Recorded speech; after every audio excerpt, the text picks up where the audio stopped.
Ladies and gentlemen, joining us now is national recruiting reporter for On3 Sports. Ladies and gentlemen, Hayes Fawcett. Yeah. Hayes, Pat, how's it going, man? Hey, great. How are you? Thank you so much for joining us. Obviously, insane day. Let's talk about some of the storylines that we've seen here early. West Virginia's eating. Is that basically what's happening here with the Penn State recruitment and decommitments? Penn State is kind of reaping the benefits here, or what are you seeing from West Virginia before we get started into all the national stories?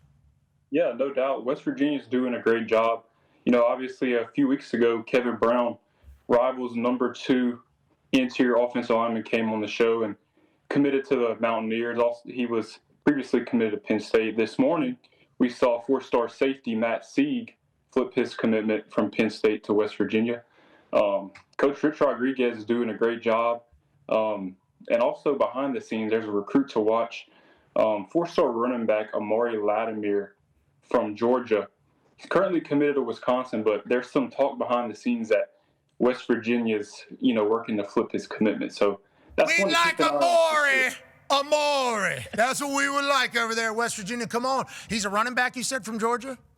Four-star running back, yes, sir. Look at the offensive line that we're getting, brother. Look at everybody that's coming in. This is for you. We need Amari up there at West Virginia. Wisconsin? Yeah, right. Now, I feel dirty kind of even doing that on signing day. It sounds like, kind of trying to steal somebody's commitment to somewhere else. But there's been a lot of that. Can you tell me a little bit more about the Chris Henry Jr. story? Because I think either On3 or Rivals reported it. We follow along very closely. We love what your guys' business does. We appreciate what you contribute to college football. That Chris Henry Jr. staying at Ohio State or going with Ohio State. Then an hour or two later, it was reported he had not signed his paperwork yet. Chris Henry Jr. is a game changer. Brian Hartline obviously leaves Ohio State today, or he's still there throughout the playoffs, but leaving Ohio State to go to USF.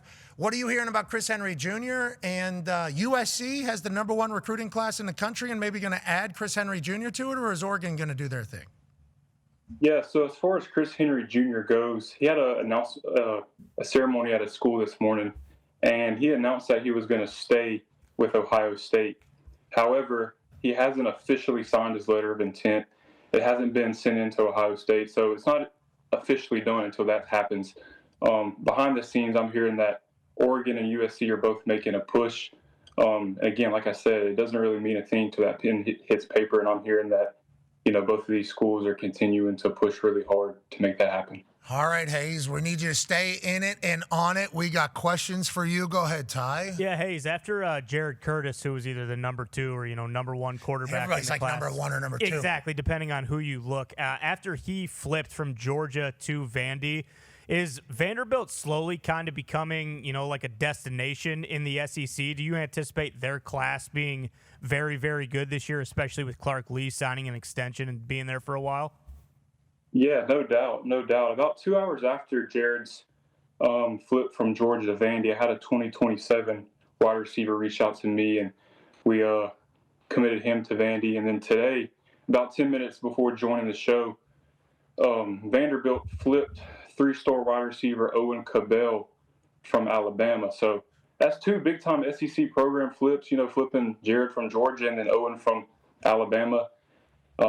Vanderbilt's doing a great job. Yeah, I'd say Vanderbilt locked in Clark Lee. Obviously, I think Diego last week with Bussin' with the Boys alluded to Curtis becoming the next quarterback, and I don't think everybody kind of knew who it was or what it was.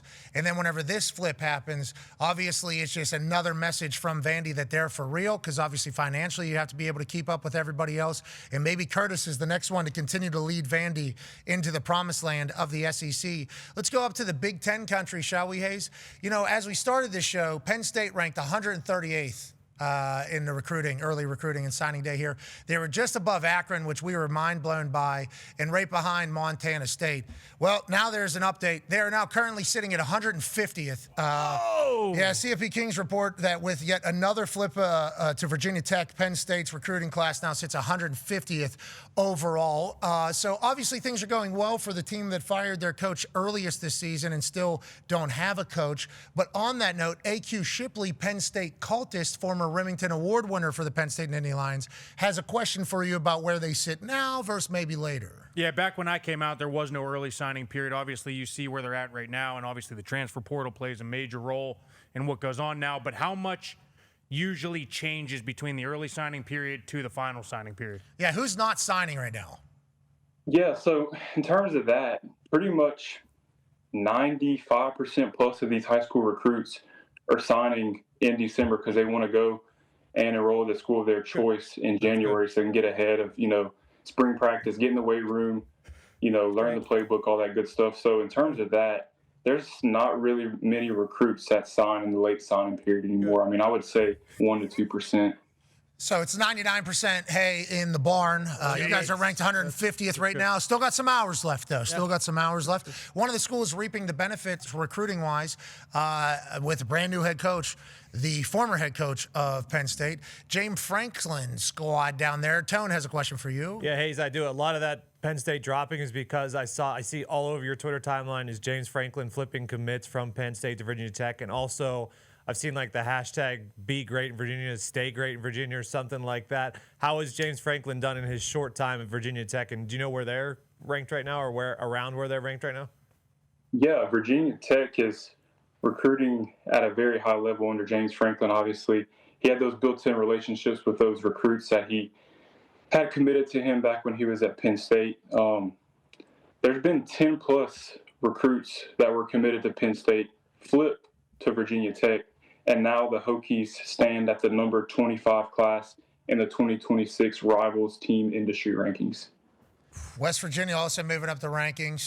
Virginia Tech obviously moving up the rankings. Good for them. I have no idea if this is football or basketball recruiting here, this particular page, but West Virginia is moving up, so is Virginia Tech. So go ahead. What are you looking for, Ty? Just slide up. Just see if Illinois is up there. Ole Miss, 24. 22. Okay, yeah, just making sure. Okay, let's talk about recruiting every single year. Hayes, this is your life. Go ahead, D-Bud. Yeah, we know how the hotbed of talent that Louisiana is, and that was the big reason why Lane took that job there. What is that LSU class looking like since Lane has taken over? Yeah, the LSU class is looking great. Since Lane took over, they've already flipped 3 recruits. Yesterday, they flipped 4-star tight end J.C. Anderson. They flipped 4-star wide receiver Corey Barber this morning. And then yesterday, they flipped 3-star interior offensive lineman Ryan Merritt.